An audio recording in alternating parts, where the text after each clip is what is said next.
Hey there, it's Reese with One Illuminated. Matt painted this background for me for Mother's Day. I remember watching him painting it and saying to him, "Do you realize you are painting Seattle on fire?" He had this look on his face like, no, I hadn't realized that. It seemed to have been spirit-led rather than a conscious choice. I found the piece chaotic and disturbing at first, but I got used to it. I began to appreciate the beauty of it. Now, here we are. Our national awareness is on fire, literal fires, and the fire of truth that can no longer be ignored and will not easily be addressed is here. We must take methodical action individually and collectively to rise to higher consciousness and being. We must find a way to acknowledge the ugly truths of our nation and ignite love despite our feelings of guilt or inadequacy. Every decade of my life, I have seen progress being made at the surface, and to be fair, the necessary starting point to protect and advance equality and human rights through laws and policies.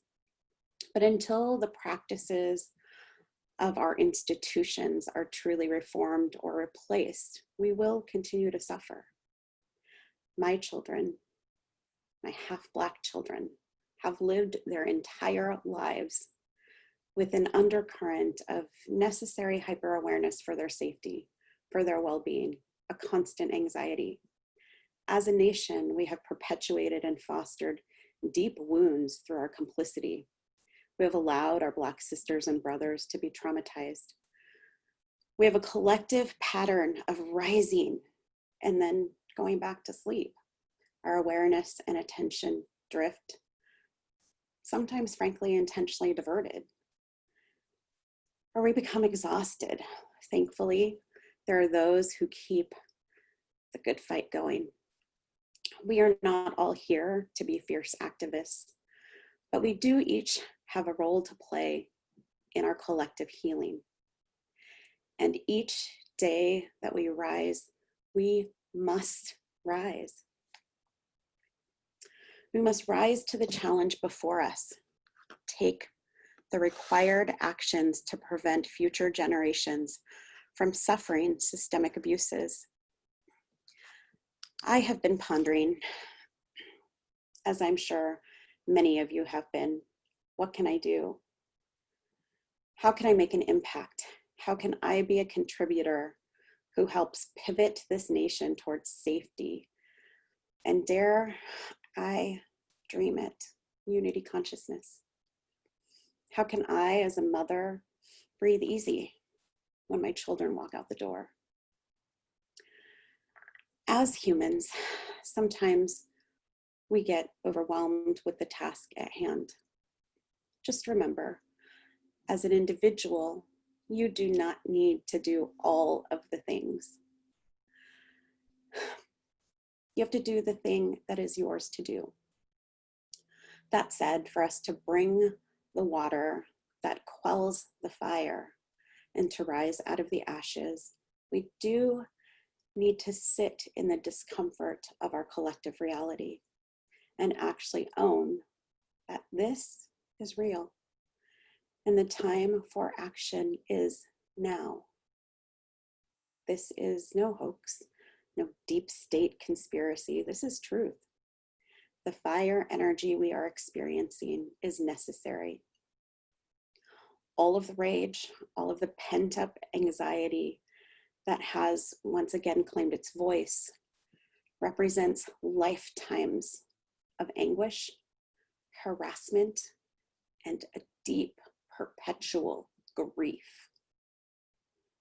At an individual level, we must take actions that positively impact and heal the collective.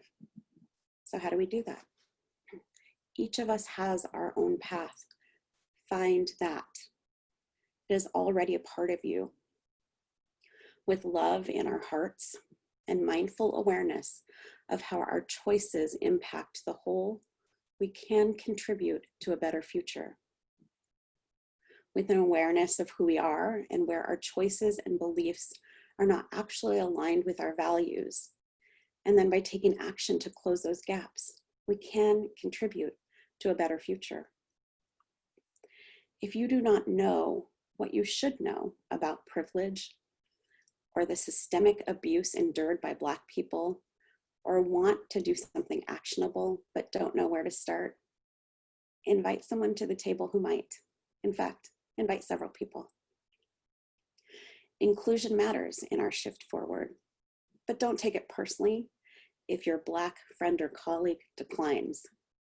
Having been one of maybe 2 or 3 people of color at many tables, from activist groups in college to leadership in mission-based corporate, I can tell you that we get tired of representing, of being the only voice, especially when we feel that we are not heard or cannot be heard due to built-in systemic layers of guilt, defensiveness, ignorance, complacency, complicity, apathy even.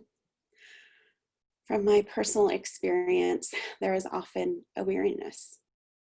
I feel weary today. We each sit in the seat of having created, enabled, and or been victimized by systems, institutions, and leaders that are not aligned with our collective values. And now we have to roll up our sleeves and course correct. We must empower ourselves and our sisters and brothers to clean our own house, layer by layer, and then actually fix what is broken. Individuals working in institutions that foster oppression must actualize change. Unions must represent and protect the collective, not just the individual. For when rogue individuals or clusters kill or are complicit in murder, when they create hostile work environments, when they put a target on a skin color, everyone is put in harm's way. Someone said to me the other day that these are dangerous times. Indeed, they may be, but I believe that the more dangerous times were the times before this, the times of passivity, avoidance, distraction, detachment, separation. It is perilous terrain when people are murdered and we are silent, when we are screaming and no one hears us.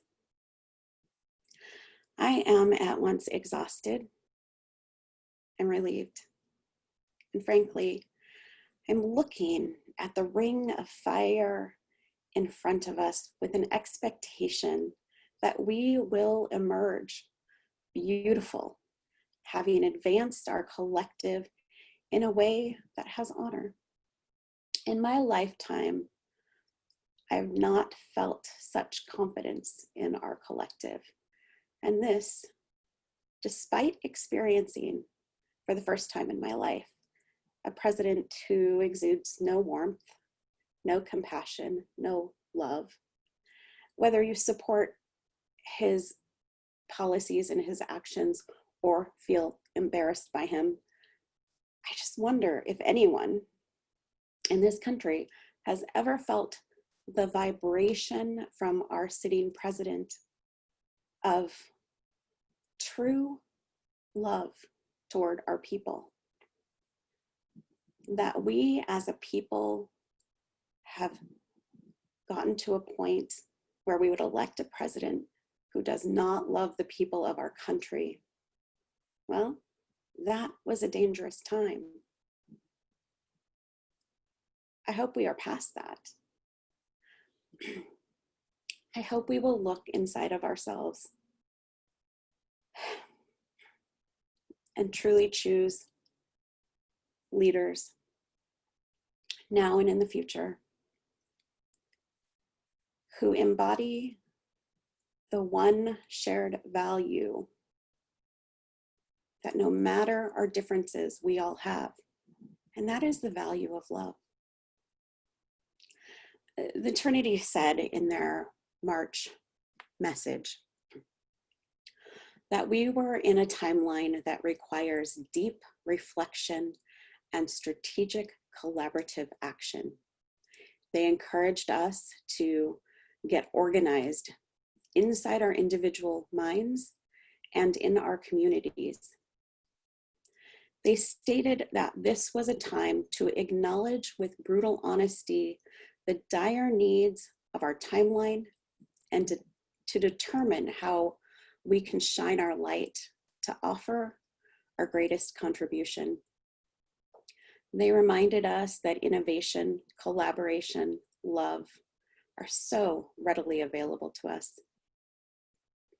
This morning, as I asked what else they would share in this time, they asked me to remind you all that your energy system, including your physiology, is always emitting signals to others.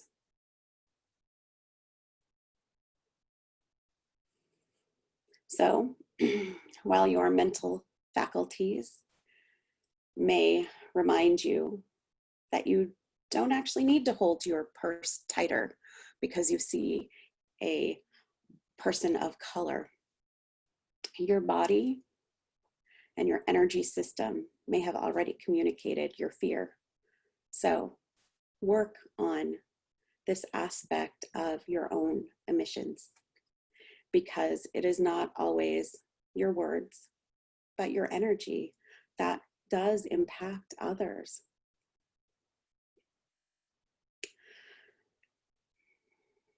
These physical programs and energetic emissions are living energies inside many people. People who walk upon land stolen from brown people by force and entitlement, governed by a foundational premise with inherent dissonance between our stated values of freedom and equality and the continuous practice of enslavement. My guides have always said that foundational energy is always present until something burns to the ground and returns to Mother Earth and is transmuted. So is it any wonder that the energy of fire is here? Spiritual fire energy is an energy of purification, of transformation. As a nation, we have a spiritual ring of fire burning. Will you walk through it? Will you do your part where you can? The Trinity suggests that we must, or we will all be thrown further backward. And there, this fire energy will simmer until it is sparked again and again, and it will burn brighter and longer each time, and the ring will reemerge. What a great opportunity we have to retire the foundational energy of dissonance in this country and rebuild ourselves as a truly united people with a foundation of love. If you are interested, join me and the Trinity on Sunday at 7 p.m. for a fireside journey. So that's this coming Sunday at 7. We will take you on a guided journey to resource yourself, because we know we are exhausted. And then, if you wish to stay with us for the second half of a journey, the Trinity always does these two-part journeys, a part to resource and then a part to shine. This second part will be taking us into the ring of fire itself to get messaging on our individual souls intended action for us. So there in the ring of fire, this beautiful ring of purification, we can get messaging that helps us understand the role that we are here to play to help transform the world around us. We are indeed in a pivotal time. This is the time to reach deep within ourselves, to remember the truth of who we are, to remember that we came here to gift the world with emanations of our truth. And there is work to be done within each of us to release fear, anxiety, to release energies from our body, from our mind, from our spirit, that is related to what should be retired here in the human collective. This suffering.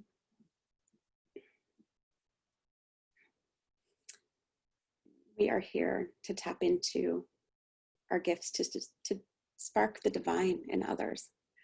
And though we may be tired and exhausted, and listen to me, I'm tripping on my own words, though we may be in this place where everything feels so heavy, we are powerful as individuals, and our power is amplified when we work collectively, when we work strategically, smartly, when we inform ourselves, and when we lead with the vibration of love. With that, we close our messaging for today, and we look forward to working with those of you who can join us on Sunday. Be well, stay safe, know that our love is with you, and know that you are never alone. Spirit is always with us, supporting us, helping us to be our best selves. With love and gratitude, until Sunday.